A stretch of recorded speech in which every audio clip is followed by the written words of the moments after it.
Merci beaucoup, Monsieur Mokhtar Shanqiti. Monsieur Salman Al-Aouda, Monsieur Tariq Ramadan, directeur de KL, chers invités, que la paix et la salutation de Dieu soit sur vous. En cette table ronde, cette première table ronde, qui abordera la question de la méthodologie, nous allons écouter trois professeurs, trois chercheurs, dont l'apport est fort appréciable, chacun dans sa spécialité.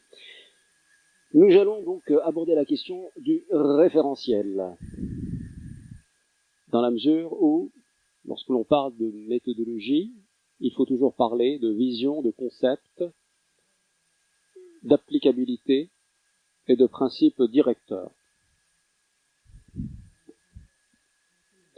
Nous allons donc parler de valeurs. Est-ce qu'il peut exister des conflits, des contradictions entre les valeurs? Comment établir une échelle de valeurs? Comment est-ce que l'on apporte un équilibre entre celles-ci lorsqu'il y a conflit, lorsqu'il y a contradiction? Comment hiérarchiser, mettre en priorité les valeurs lorsqu'il y a conflit de front?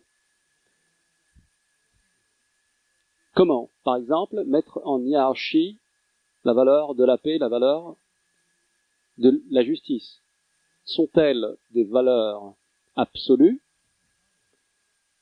à l'heure où l'on vit une période d'injustice flagrante?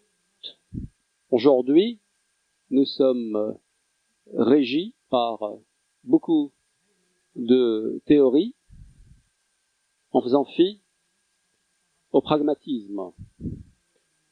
On parle beaucoup de valeurs lorsqu'on les prend en considération dans leur contexte civilisationnel, mais ça n'est plus le cas lorsqu'il s'agit de pratiques. Donc, est-ce que les valeurs sont absolues ou est-ce qu'elles peuvent répondre d'un certain pragmatisme? Et puis, il y a la question des visées, des objectifs. Est-ce que l'angle de vue fondé sur les visées peut-il nous aider à rationaliser notre façon de voir les valeurs? Est-ce que l'on peut apporter un équilibre entre les objectifs, les visées et les valeurs? Donc, à toutes ces questions répondront les trois intervenants dans cette table ronde, M. Fathi Hassan Malkawi, M. Ismail Hassani, M. Mu'taz Al-Khatib. Nous commencerons par M. Fathi Hassan Malkawi.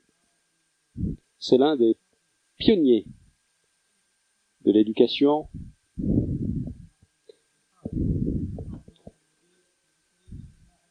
et de la pédagogie dans le monde musulman et arabe. Il est rédacteur en chef du magazine Al-Ma'arifa, Connaissance, qui présente les problématiques auxquelles nous nous heurtons en matière de connaissance et d'idéologie. Il est aussi membre de l'Académie arabe de Jordanie. Il est titulaire d'un doctorat en éducation scientifique et philosophie des sciences délivré par l'Université d'État de Michigan aux États-Unis. Il a un master en psychologie de l'éducation ainsi qu'une licence en chimie et géologie. Il a travaillé en tant qu'enseignant, en tant que conseiller pédagogique, mais aussi en tant que membre des équipes de conception des programmes et des manuels scolaires. Il a ensuite rejoint l'enseignement universitaire. Il est professeur invité dans plus de 20 pays dans le monde. Donc, je lui donne la parole sans plus attendre. Vous avez 20 minutes.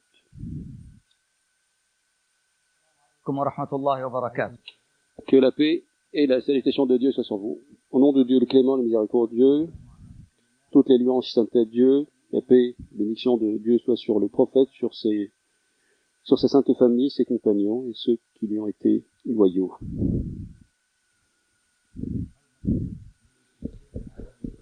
Alors, la première question, c'est comment utiliser la télécommande des diapos.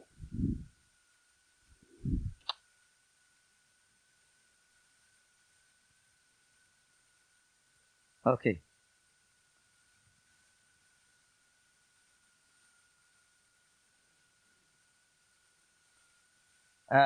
الوقت ضيق.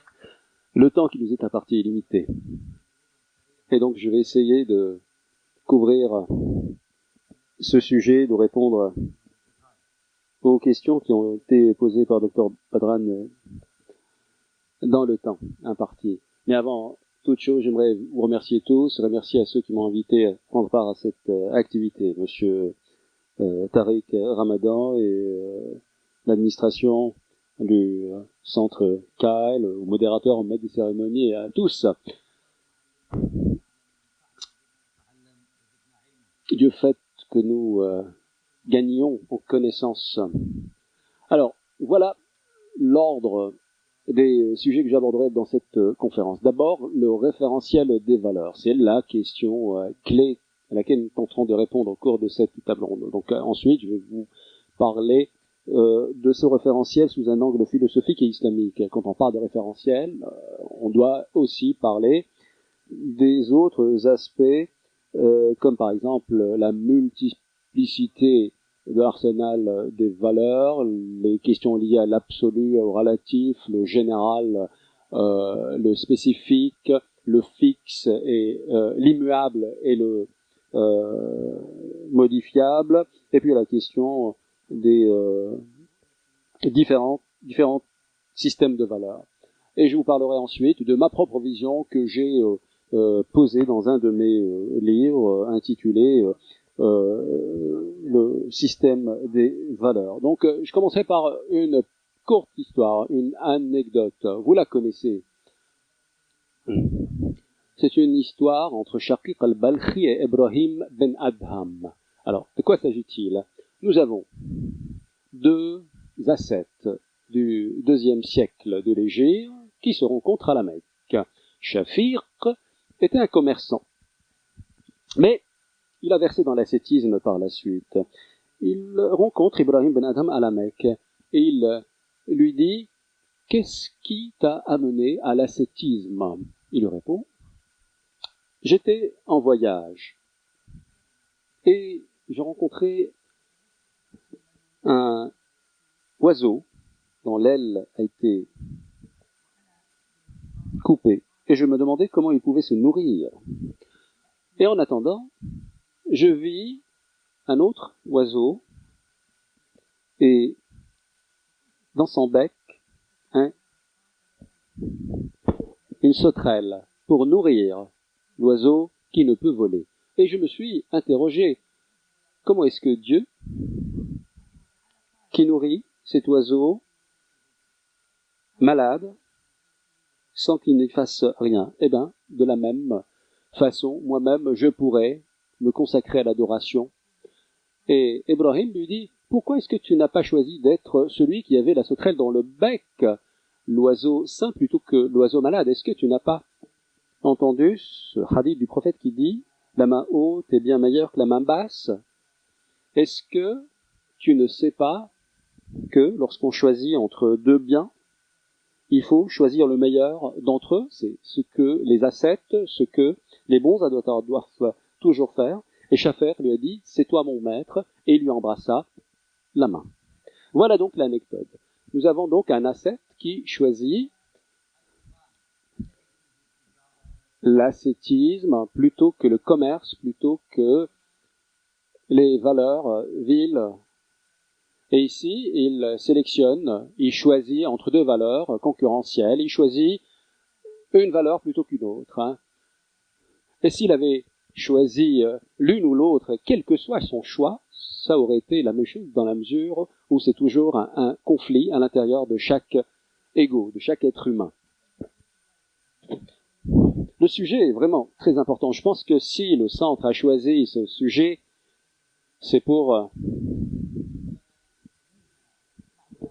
qu'il inaugure la conférence, car ça sera un très bon prélude au reste des sujets qui seront abordés au cours de ces 2 jours. Donc, la valeur des valeurs dans la vie de l'être humain. Lorsque l'on trouve un ensemble de valeurs, on devient un homme de valeurs. Et lorsque l'on contribue à la construction de son système de valeurs, eh bien, on devient l'homme des valeurs, mais aussi les valeurs qui régissent l'homme. Donc, quelle est la différence entre les deux?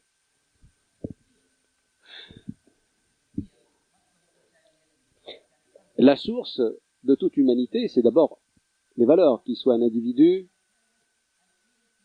une collectivité ou une communauté.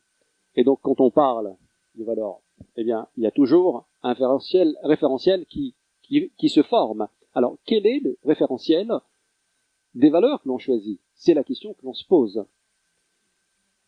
Quel est le référentiel des valeurs? Beaucoup, aujourd'hui, parlent de valeurs. Tout le monde se prétend être porteur de valeurs. Tout le monde se veut porteur de valeurs. Les grandes puissances sont à la course des valeurs. Les valeurs américaines, les valeurs européennes, les valeurs chinoises. Chacun prêche pour sa paroisse, pour son système de valeurs. Et tous revendiquent leurs valeurs.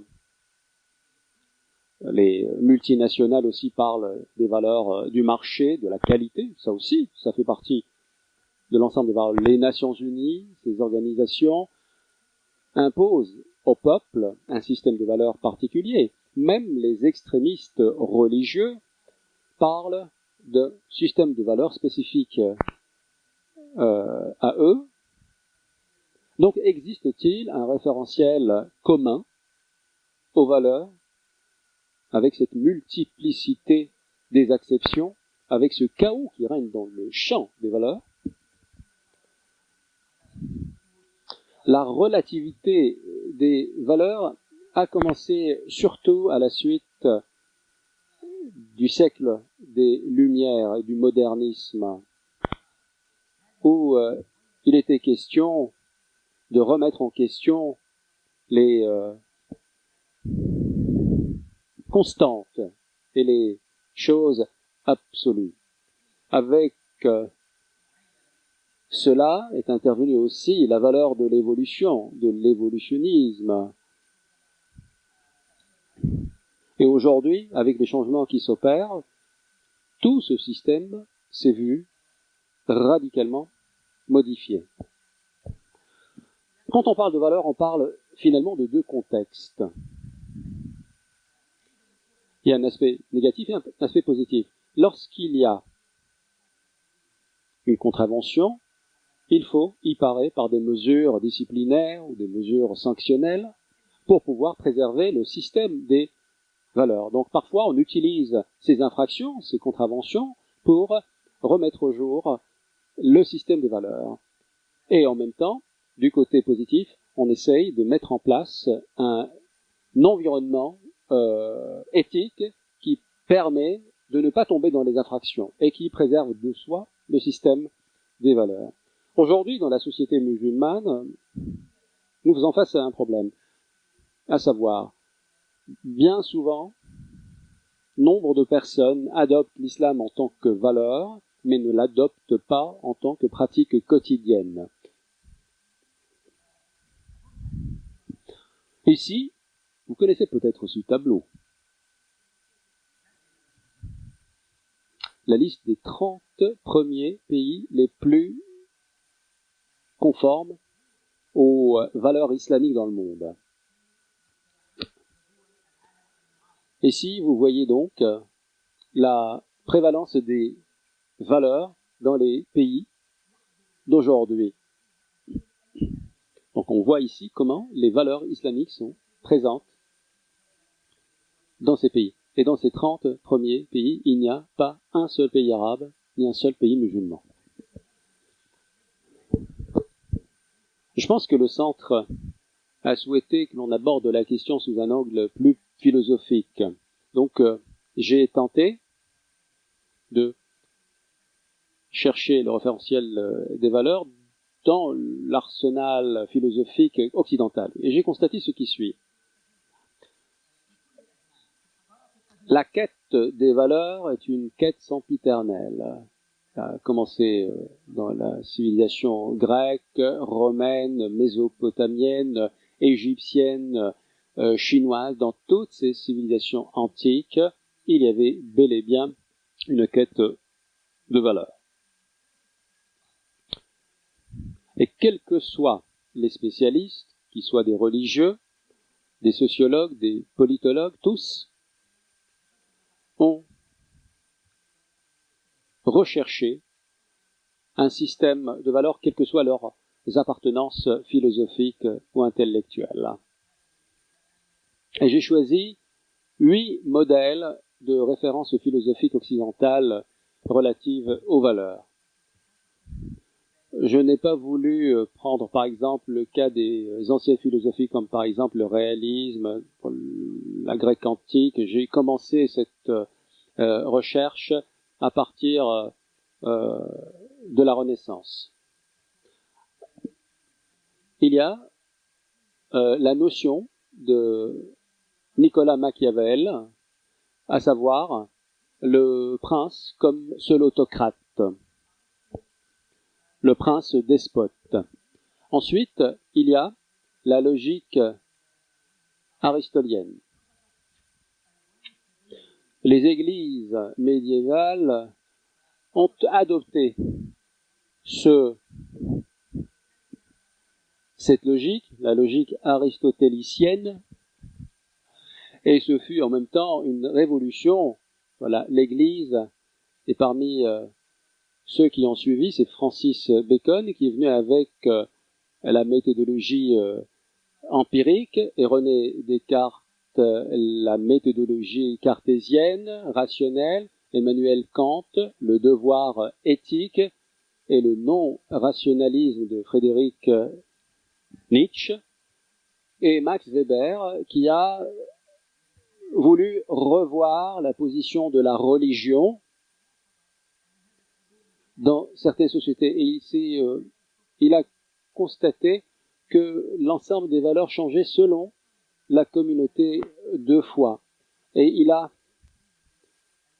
concentré son étude sur l'éthique protestante.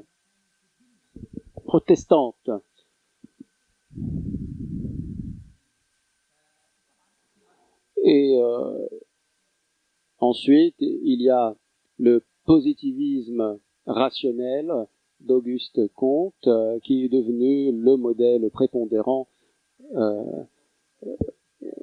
dans la première partie du XXe siècle, même si il y a eu des mouvements de postmodernisme à la deuxième moitié du XXe siècle, qui a bouleversé le système des valeurs anciennes. Donc vous voyez bien que les sources, que les origines sont diverses et variées, parfois même contradictoires.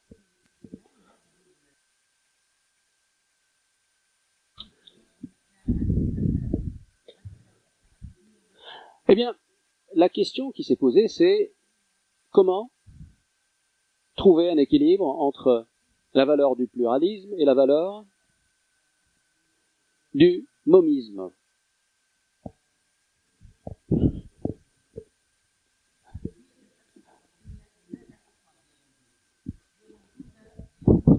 Alors pourquoi le pluralisme en Europe?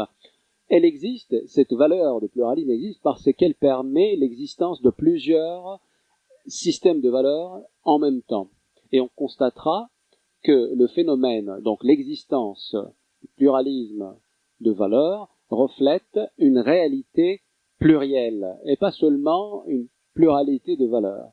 Cette pluralité présente deux dimensions, une dimension positive et une dimension négative. Ces deux dimensions, parfois, sont contradictoires, mais dans la vision philosophique occidentale, le pluralisme ne repose sur aucun fondement religieux. C'est ce que j'ai trouvé, donc. C'est pour cela que cette question est ouverte, restera ouverte. Et donc, ce qui impose ce référentiel, ça n'est pas les valeurs pour établir les priorités, mais c'est surtout la réalité qui impose les valeurs. Pour le monisme, la valeur du monisme, nous n'allons pas l'aborder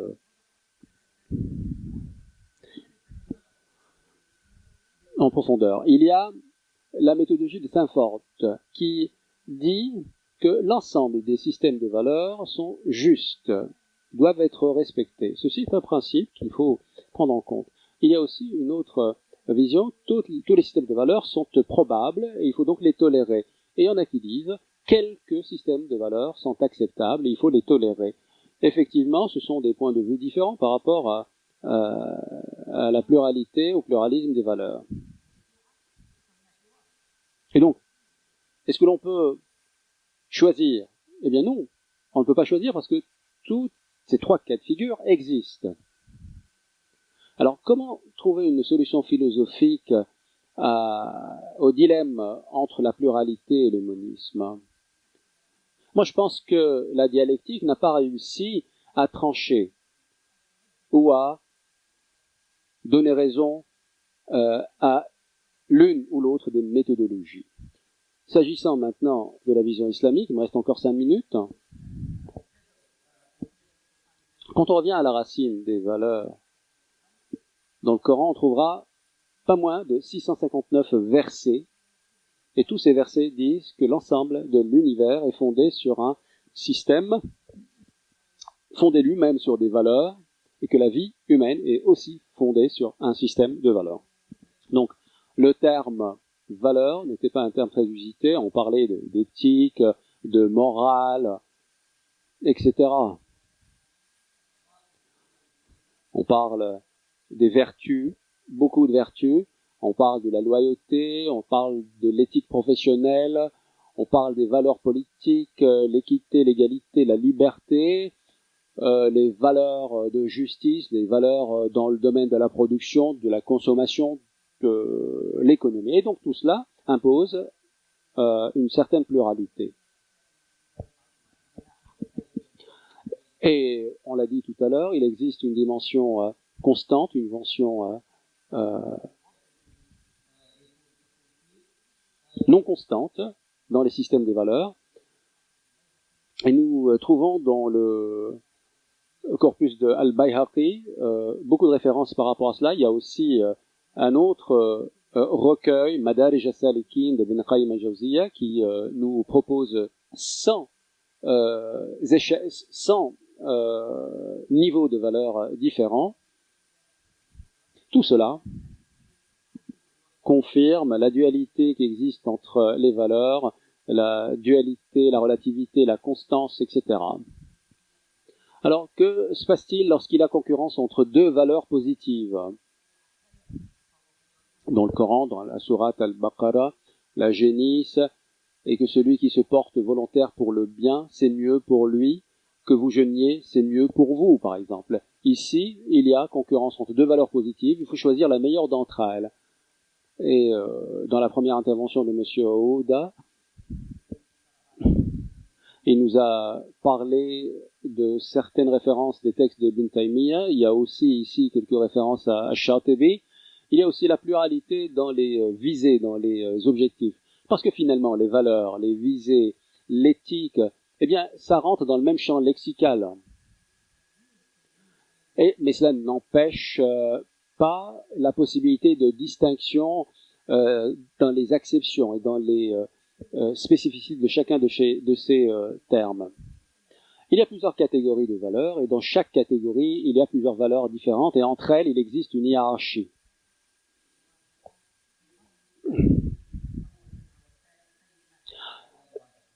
Il y a le travail de Mohammed Abdallah Draj, j'en ai parlé dans un de mes livres, Dostur al-Akhlaq fil Qur'an. Dans ce livre, Mohammed Abdallah Draj a tenté de proposer un référentiel coranique par rapport au système des valeurs, et il a également essayé de mettre en corrélation cela avec la philosophie occidentale en la matière. Ensuite, un livre de Taha Abdurrahman avec une de ses conférences qui s'appelle La pluralité des valeurs, mais aussi un autre livre qui s'appelle la question de l'éthique, où il propose une solution par rapport à ce sujet. Et il y a aussi un travail que j'ai effectué moi-même. La couverture du livre, la voilà. Manzoumat al-Qiyam al-Ulya, système des valeurs. Et j'y dis, mon référentiel de valeurs est celui du Coran. On y parle de 3 grands principes, le monothéisme, l'anoblissement de l'être humain et la construction de la terre. Et donc c'est ce qui résume en 3 mots l'islam.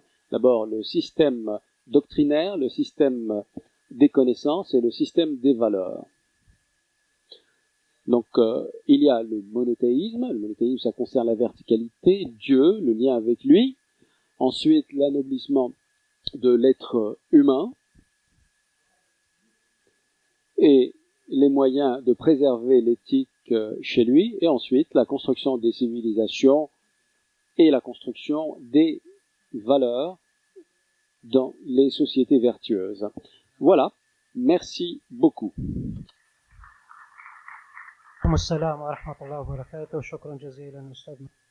Je vous remercie, Docteur Makawi. Désolé de vous avoir imparti un temps limité en dépit de l'intérêt de la thématique. Vous avez passé en revue une hiérarchie des valeurs, une échelle des valeurs et un classement des dites valeurs. Vous nous avez renvoyé à votre ouvrage. Alors, nous passons de la référence à la visée, à l'objectif, c'est-à-dire les valeurs du droit, de la justice et de la beauté. C'est Dr Ismail Al-Hassani qui va nous en parler. Il est spécialiste de la réflexion en matière de visée, d'objectifs. Il a développé la théorie de Mohammed bin Tahir bin Ashur. Il s'agissait des premiers ouvrages en matière d'études des visées, des objectifs. Dr Ismail Al-Hassani et d'autres spécialistes nous ont permis de sortir de la vision étriquée et restreinte pour passer plus large. Alors, il enseigne cette question, la réflexion contemporaine à l'université de Marrakech, qui est une ville que lorsqu'elle est citée nous touche au cœur et nous rappelle d'excellents souvenirs. Et Dr Hassani a remporté plusieurs prix, notamment le prix Halal El-Fassi pour l'année 96, grâce à son étude consacrée au fondement de la théorie critique d'Halal El-Fassi. De même, le prix Abdallah Ganoun des études islamiques, il a été attribué en 2003 pour son livre intitulé La science des finalités de la législation islamique, les grandes figures, les domaines et les concepts. La théorie des finalités de la loi islamique chez l'imam Mohammed Tahir bin Ashur. Nous allons l'inviter à nous parler de la différenciation et des dispositions en matière de finalité en nos temps modernes.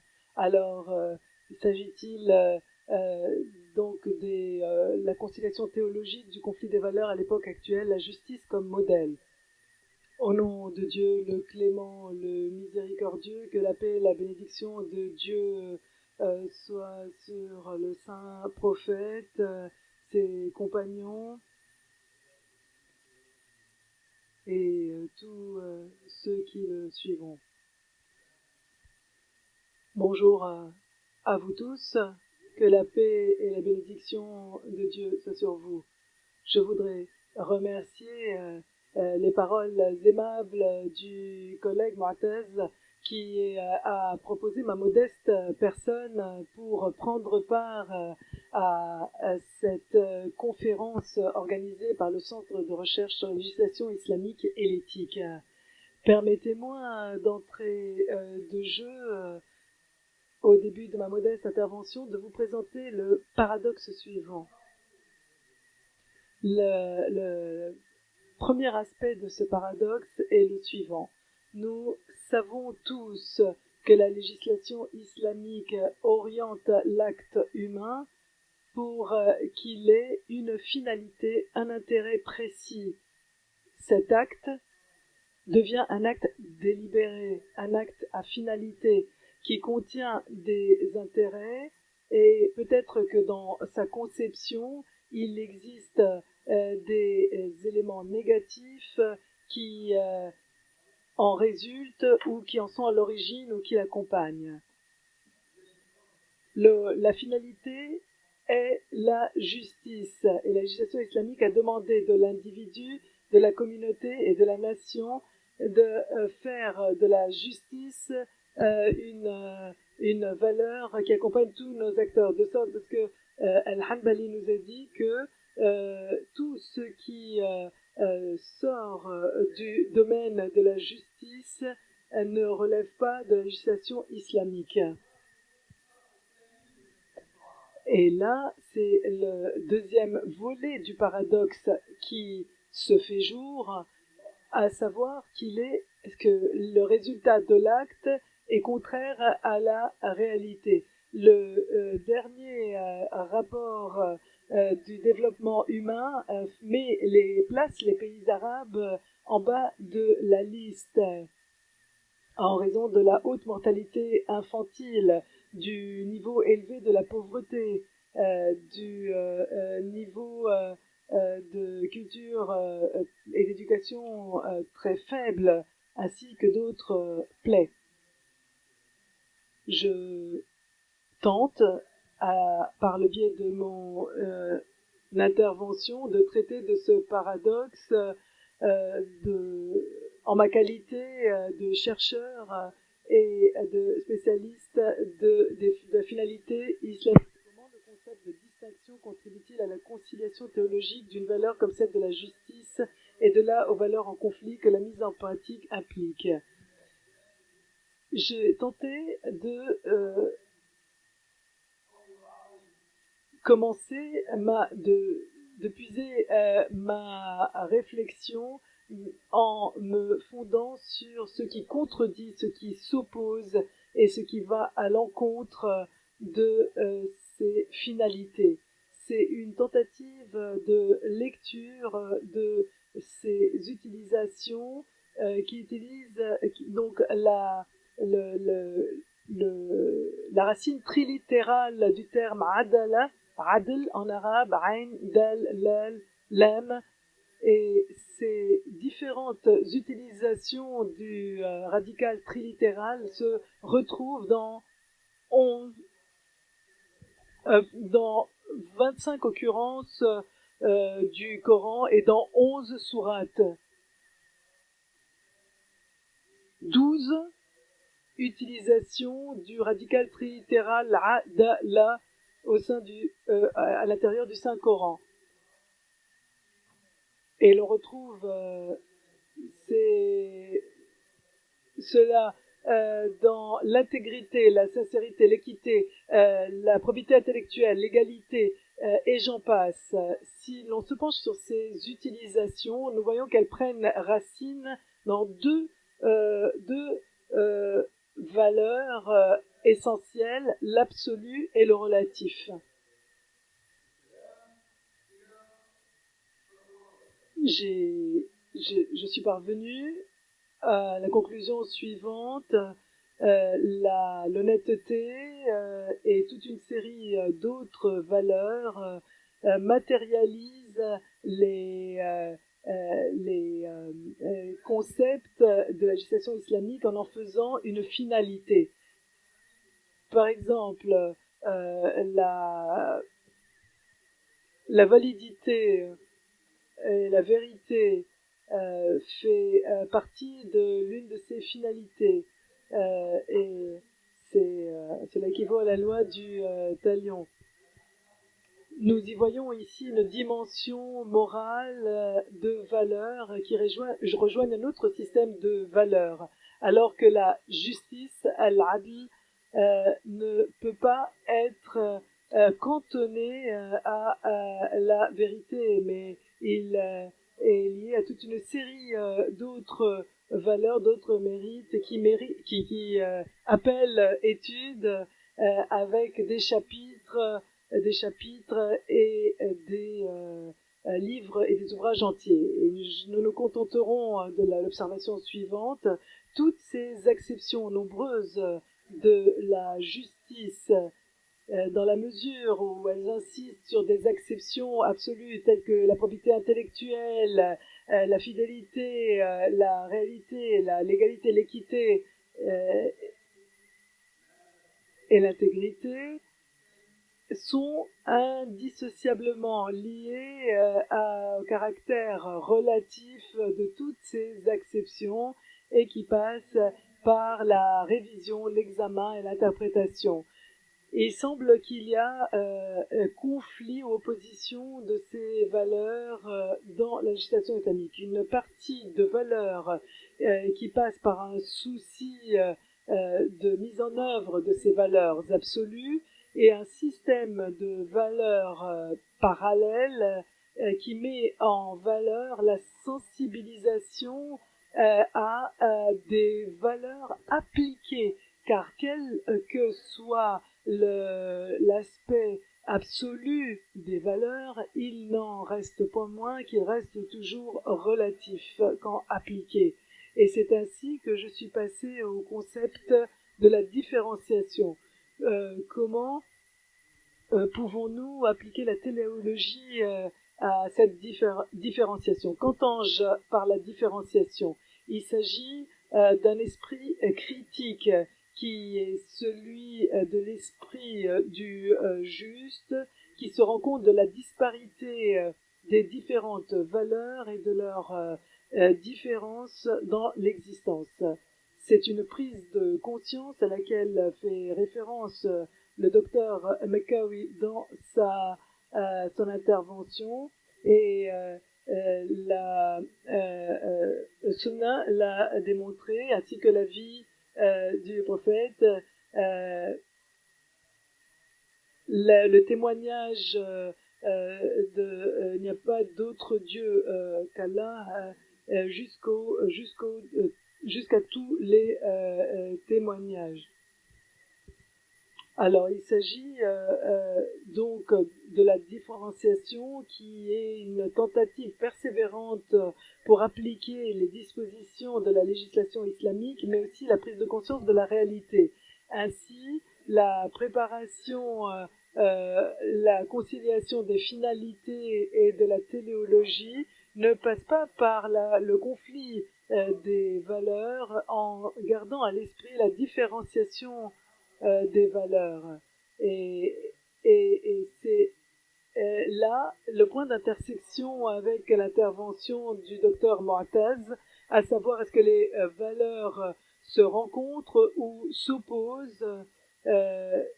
Dans l'étude à laquelle a fait référence le docteur Badran, à savoir qu'en est-il des valeurs, se rencontrent-elles ou s'opposent-elles?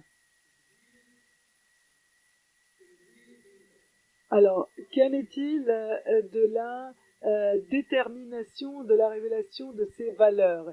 Il s'agit d'un travail, d'une activité jurisprudentielle, savoir comment traduire dans les faits l'acception de la justice. Et cela fait défaut, comme l'a dit l'imam Ash-Shatibi de son âme, en disant qu'il faut être au fait d'une question dans tous ces aspects, de toutes ces réalités. Et cela n'a pas de pendant. Et s'il devait y avoir un pendant, il faut que le développement jurisprudentiel en traite. Il faut voir ce que nous offre à voir la réalité. Nous serions en train d'accompagner la réalité dans tous ces développements. Ainsi, il faut distinguer entre l'absolu de la justice divine et la relativité de la justice humaine. Et il faut que nous soyons tout à fait conscients des différenciations et des distinctions des différentes valeurs et des changements et des mutations de la réalité.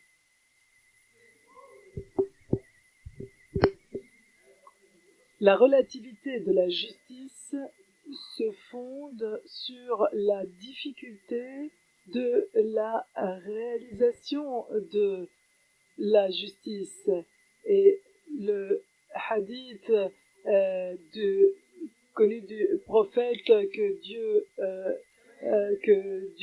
la bénédiction, la paix de Dieu soit là, soyez droit.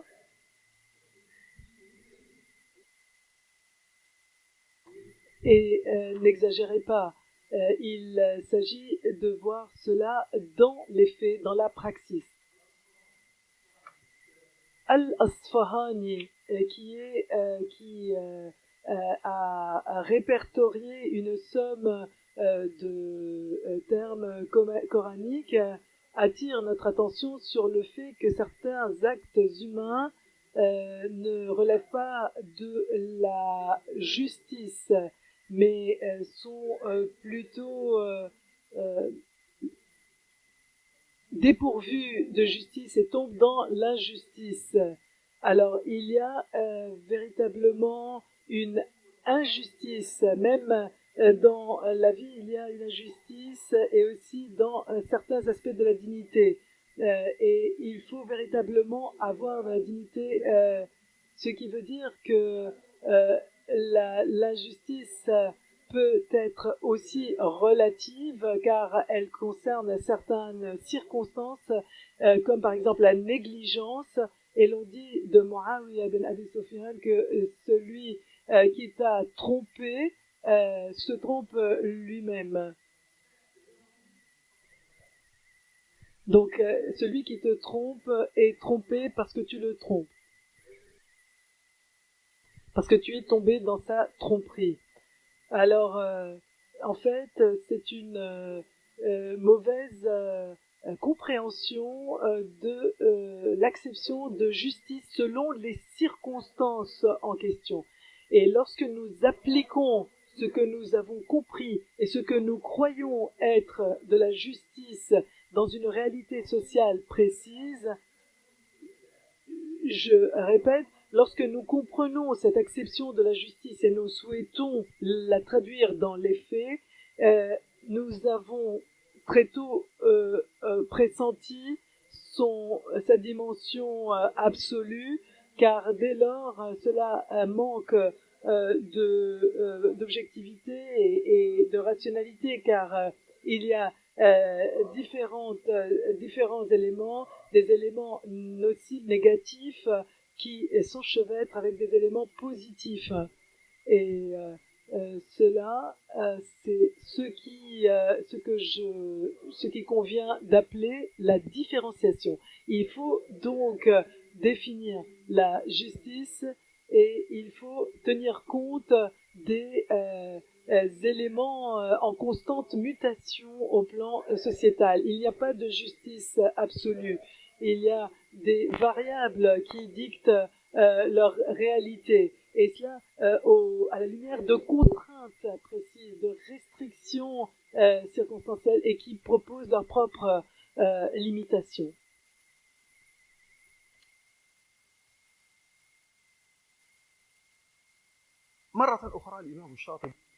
Alors, une fois de plus, comment Ash-Shatibi peut-il nous être utile à ce propos?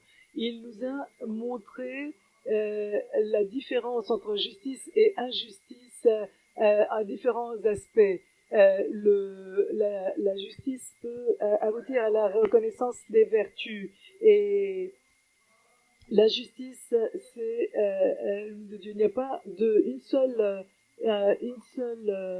étape dans la définition de la justice.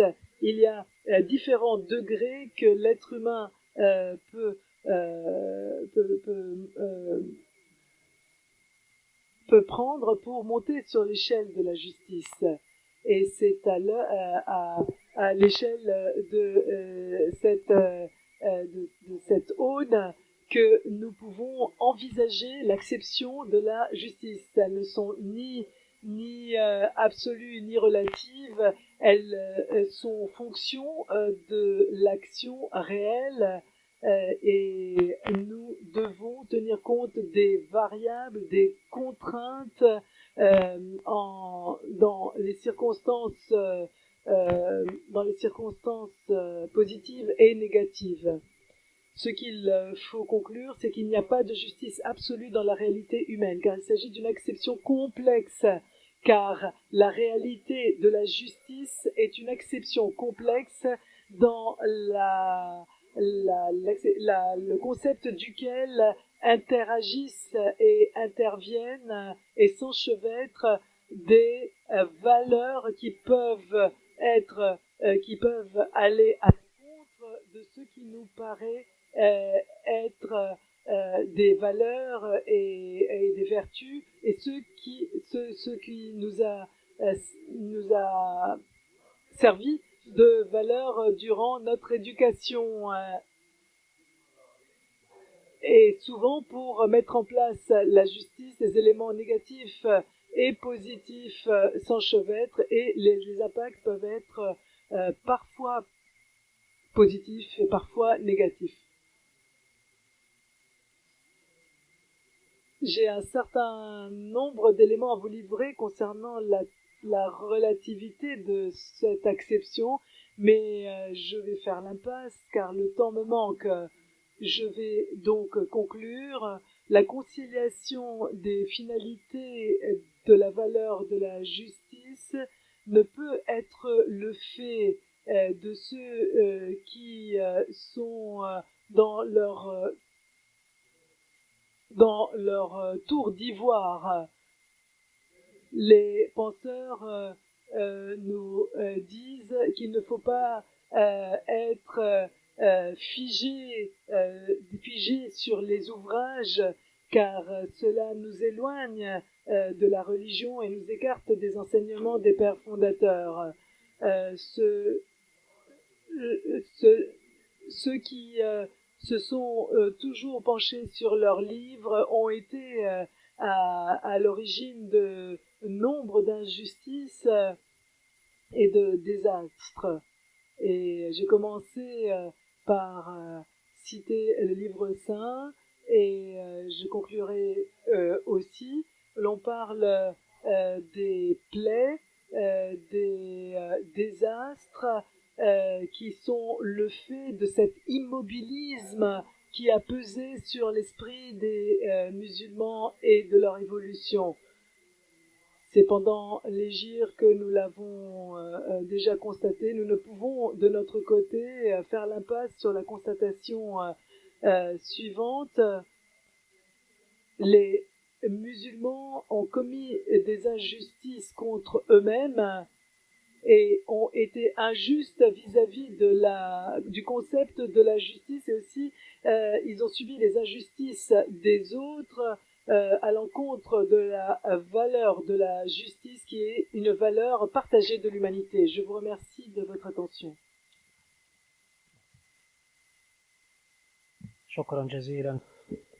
Merci beaucoup, M. Ismail Hassani, de votre intervention.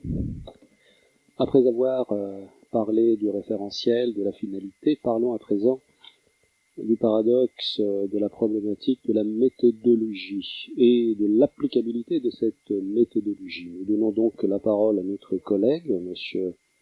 Motaz Al-Khatib. Il est professeur au Centre de recherche sur la législation islamique et l'éthique.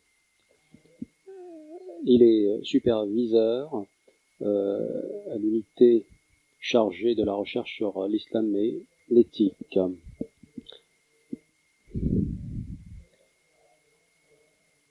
J'invoque Dieu pour qu'il lui donne davantage de connaissances.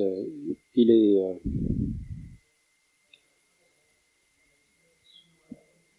titulaire d'un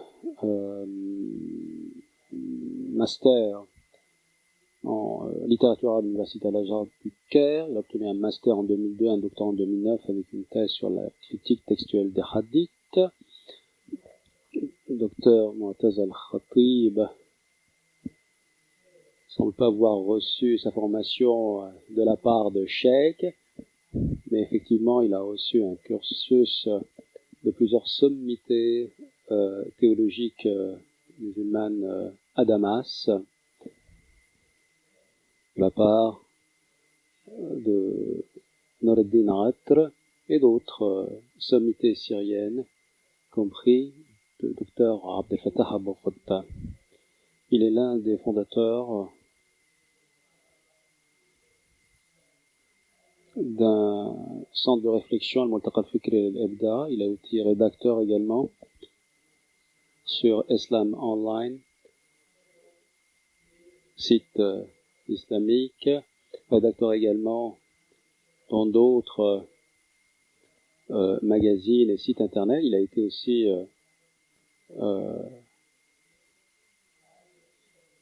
également la personne en charge de la préparation des missions Sharia al-Hayat sur Al Jazeera. Il a aussi travaillé dans l'université du Qatar et dans d'autres universités étrangères comme l'université de Californie Berkeley, de Princeton et l'université de Ludwig Maximilian en Allemagne. Il est chargé de la question de la méthodologie de l'éthique au KL et je lui donne la parole sans plus attendre.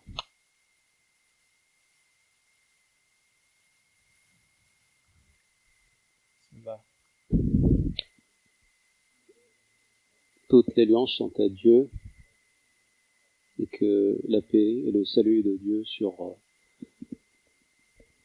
sur ces adorateurs qu'il a choisis. Après avoir bien médité la chose, j'ai décidé de choisir seulement une seule idée, surtout que les interprètes m'ont demandé à plusieurs reprises de parler lentement. Je ne sais pas s'ils me l'ont dit à moi spécifiquement, ils le disent à tous les intervenants. Bon, quelle est la question principale que je voudrais partager avec vous au cours de cette intervention? On dit que la paix doit intervenir avant la justice. Cette expression a été bien utilisée dans le contexte des révolutions arabes. Effectivement, la paix est un droit qui prévaut bien d'autres droits. Je dirais même qu'il est à la tête de tous les autres droits. Le titulaire de cette idée dit que la finalité de la paix prévaut sur les autres droits, qu'ils soient terrestres ou religieux. Alors, cela veut dire, en résumé, que la paix doit intervenir avant la justice. Alors, quel est le fondement de cette réflexion, ce conflit qui existe entre la paix et l'équité et la justice? Eh bien, regardons ce qui s'est passé à la suite des révolutions arabes. Le titulaire de cette idée nous dit qu'il y a eu un chaos, qu'il y a eu des véritables combats qui se sont déclenchés. C'est simplement parce que l'on sort du cadre de l'autorité. Alors, il y a deux principes qui régissent cela. D'abord, le devoir d'allégeance à l'autorité et ensuite le principe de l'étude des conséquences. Donc, comment décider d'aller en révolution sans mesurer les conséquences? Cette idée a été adoptée par plusieurs autres penseurs par la suite. Et ces pères adoptifs, aujourd'hui, semblent ignorer la réalité et évitent de répondre à la question qui dit pourquoi ce qui s'est passé a bien eu lieu. C'est pas parce qu'ils ne savent pas, c'est parce qu'ils ignorent cette question, parce qu'ils ne veulent pas répondre à la question et la solution. Quelle est la solution? Nous, pour poser un diagnostic, comment pouvons-nous poser un diagnostic si l'on ne peut pas répondre à la question du comment et pourquoi? Donc, en cette courte intervention, Et très brièvement, je tenterai d'aborder la question sous 5 angles différents, donc 5 points principaux. Donc, la paix doit intervenir avant la justice dans la mesure où il s'agit ici d'un principe d'autorité. Ensuite, il faut éviter à tout prix qu'il y ait conflit entre la paix et la justice. Troisièmement, est-ce que la paix est une valeur morale absolue? Quatrièmement, comment peut-on utiliser des finalités au service de l'autocratie et de la dictature? Et ensuite, parlons de la problématique du principe de l'autorité. Alors, qu'est-ce que c'est que le principe de l'autorité? C'est lorsqu'on dit que la paix doit intervenir avant la justice. Donc, s'agissant de la première question, pourquoi ce principe? Pourquoi on considère que le principe disant que la paix doit intervenir avant la justice est un principe émanant d'une autorité? C'est un principe qui a eu cours surtout pendant les ères d'autorité musulmane. Donc, je pense que cette conception est une conception pré-moderne et pas post-moderne ou moderne. Elle intervient avant la modernité, car elle se fonde sur la vision de l'autorité islamique antique. Ce principe, cette règle, nous ramène à chaque fois à la sphère, au cercle politique. C'est-à-dire que, à partir du moment où cette règle est énoncée, on peut tout de suite comprendre la mentalité de celui qui l'adopte. Cette règle, dans le cadre des révolutions arabes, a été émise dans un cadre d'alliance politique contre-révolutionnaire, ce qu'on appelle la contre-révolution. Donc les sujets et le système politique qui a adopté cette règle, la règle qui dit que la paix doit intervenir avant la paix, est un système qui se fonde sur la dualité entre les sujets et le gouverneur, la dualité entre l'allégeance et l'obéissance, sur la dualité entre l'autocratie et l'autorité.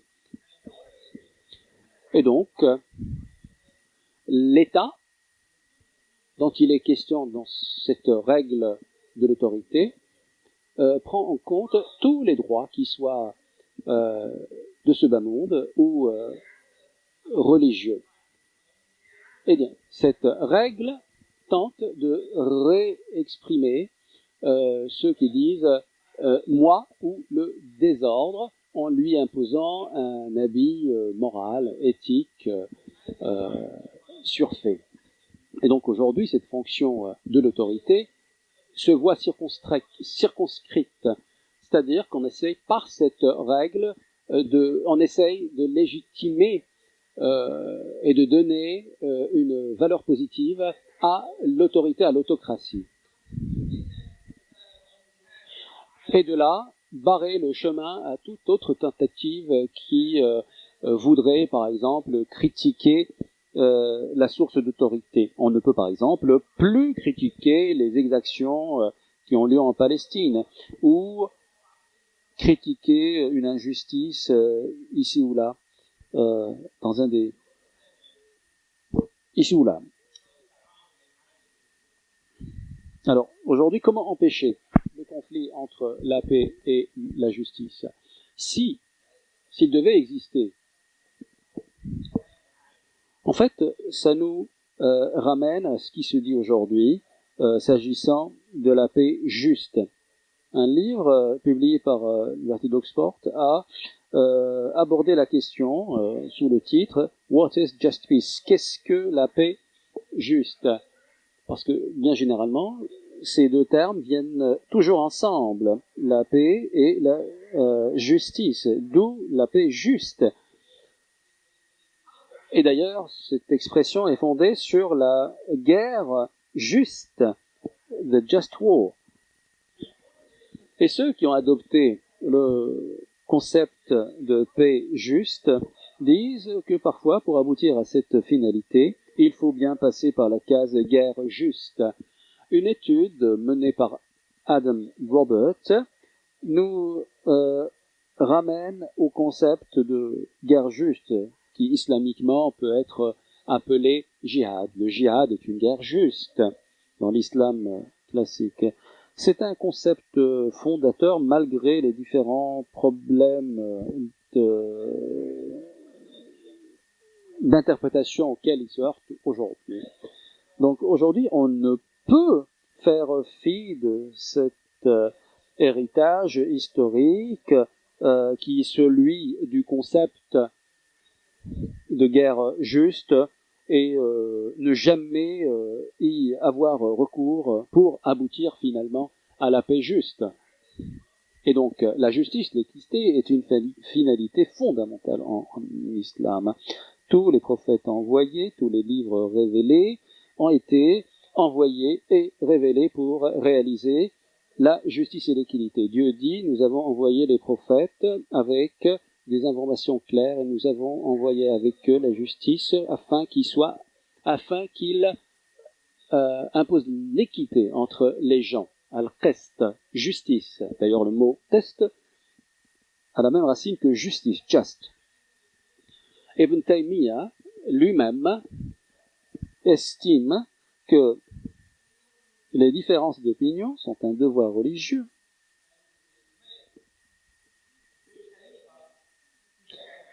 On peut par exemple qualifier le roi de calife s'il est juste. Il dit qu'il est tout à fait licite de qualifier le roi de calife s'il est juste, alors qu'il réfute les systèmes monarchiques dans sa pensée.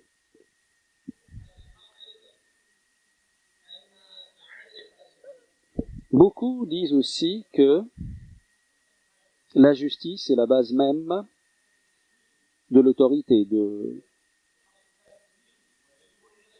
du gouvernement. Al-Mawardi, Al-Ghazali le disent tous. D'ailleurs, Ibn Khaldoun, dans son introduction,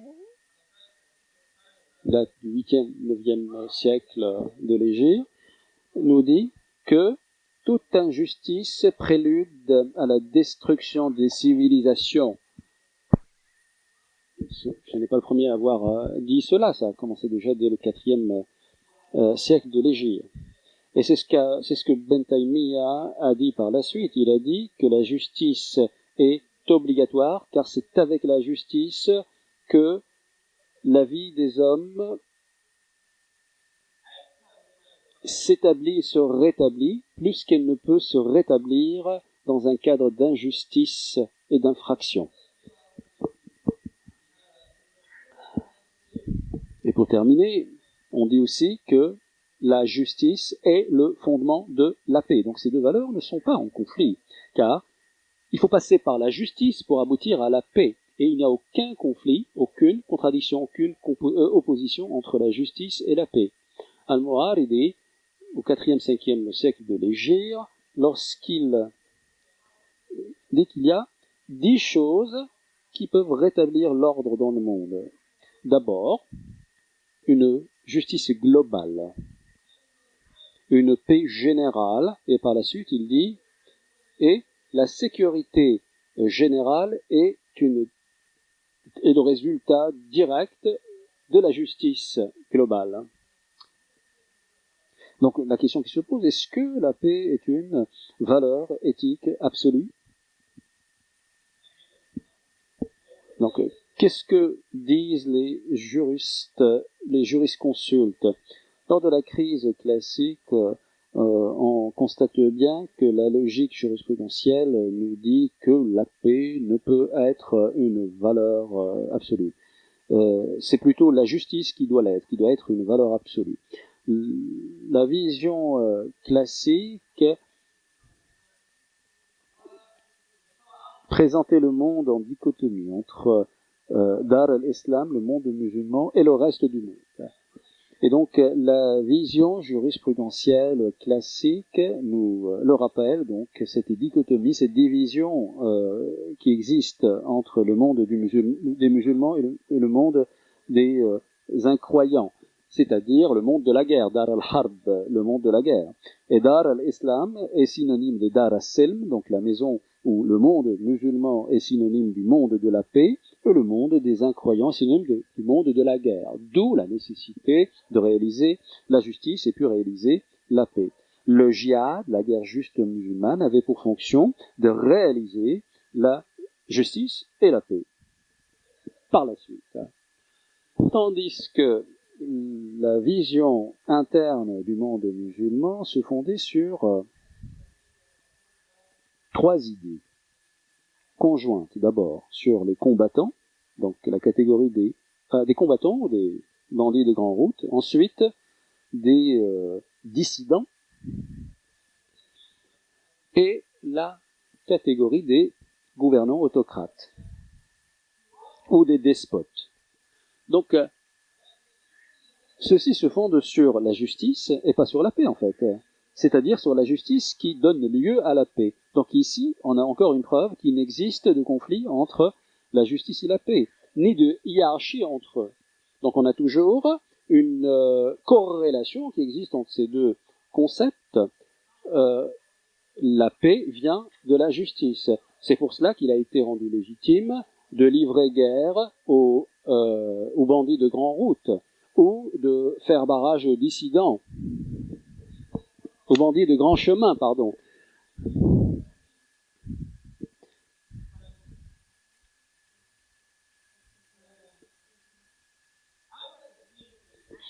Mais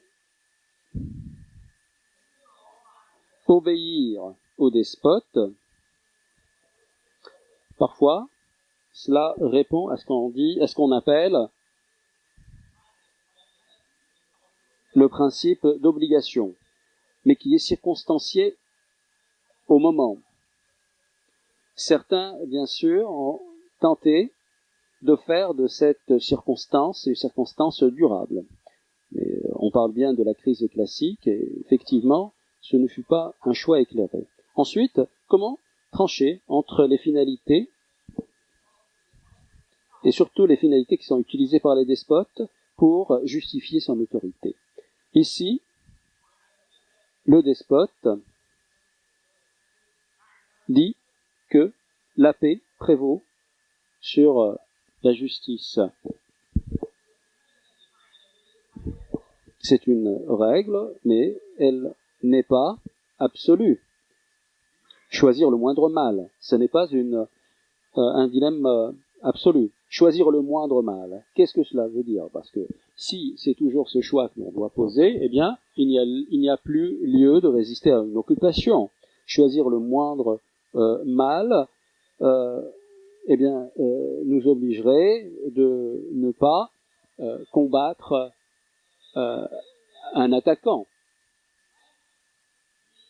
Si c'est seule cette règle qui était d'application, qui devait être d'application, on ne pourrait tolérer un incroyant vivre dans la même société que nous, par exemple.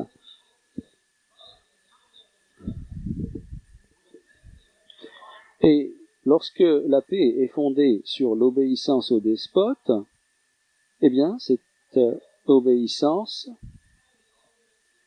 devra être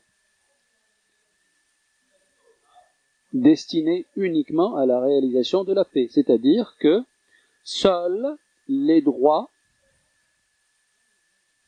que l'on a abandonnés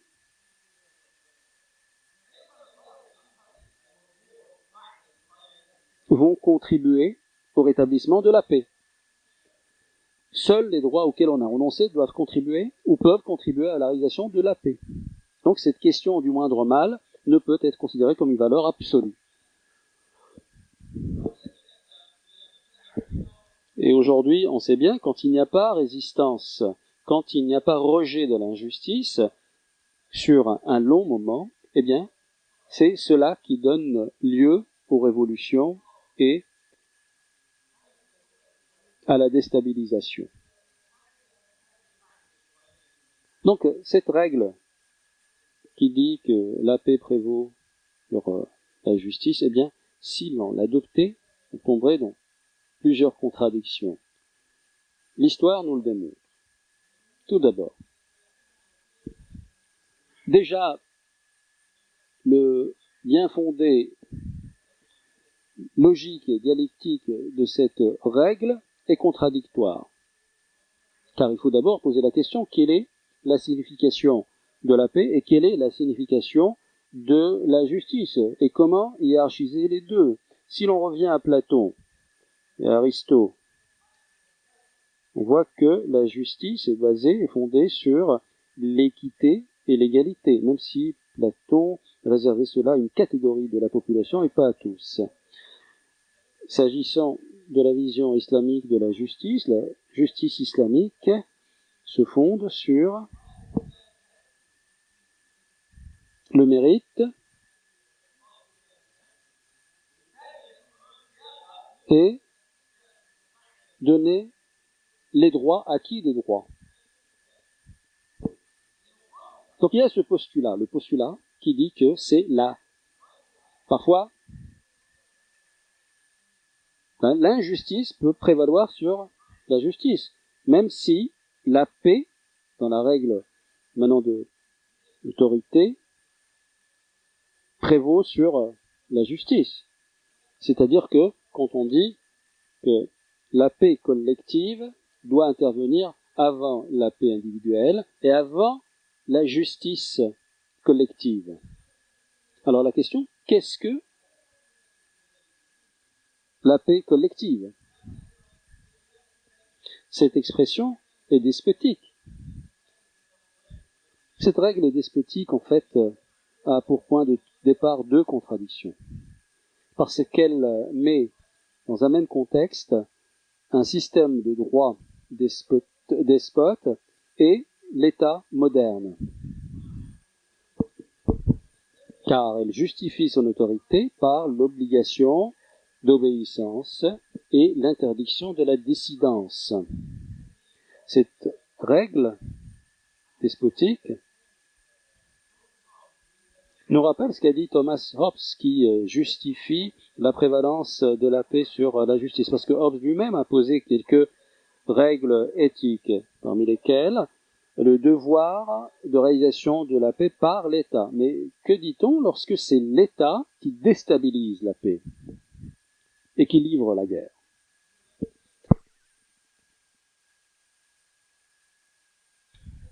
Cette règle despotique qui dit que c'est la paix d'abord avant la justice, eh bien cette règle repose sur ce qu'on appelle la règle opportuniste, car ça nous rappelle ce qu'a dit Hobbes et ça nous rappelle ce qu'a dit John Rawls, qui a posé la théorie la plus intéressante de l'époque moderne en 71. 20 livres ont été écrits pour discuter cette théorie. Donc pourquoi revenir à Hobbes du XVIe siècle et faire fi de ce qu'a dit Rawls au XXe siècle pour parler de la justice comme étant une source d'équité? Voilà. Il y a beaucoup de choses à dire sur ce sujet, mais le temps qui m'est imparti, c'est terminé. Merci beaucoup. شكرا أستاذ